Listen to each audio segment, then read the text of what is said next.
அன்பு அதிகமானாலும் பிரச்சனை தான், விசுவாசம் அதிகமானாலும் பிரச்சனை தான்.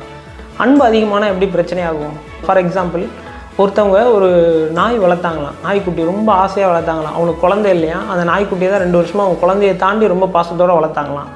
அந்த நாய்க்குட்டியை ஒரு நாள் விட்டுட்டு ஊருக்கு போகிற மாதிரியான ஒரு சிச்சுவேஷன். அவரோட ஃப்ரெண்டு வீட்டில் கொண்டு போய் வீட்டில் விட்டுட்டு, அந்த ஃப்ரெண்டு வீடு பார்த்தீங்கன்னா 3வது மாடி 3rd ஃப்ளோரில் இருந்திருக்கு.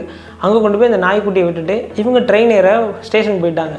ட்ரெயின் அன்றைக்கி வரல, ஸ்டேஷன்லேருந்து அவங்க போகலை. ஸோ திரும்ப வீட்டுக்கே வர மாதிரி ஒரு சிச்சுவேஷன்.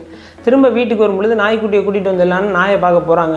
இங்கேருந்து போய் அந்த நாய்க்குட்டியை கீழேருந்து கூப்பிடவும், அந்த நாய்க்குட்டி அன்பு பெருக்குனால, பார்த்தோன்னே ரொம்ப ஆசையினால் அங்கேருந்து வேகமாக 3வது ஃப்ளோர்லேருந்து கீழே குதிச்சிருச்சு.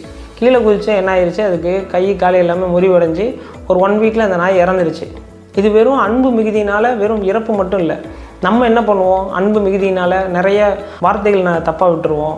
அதே மாதிரி வாக்குறுதிகளை எங்கேயாவது தேவையில்லாமல் கொடுத்துருவோம்.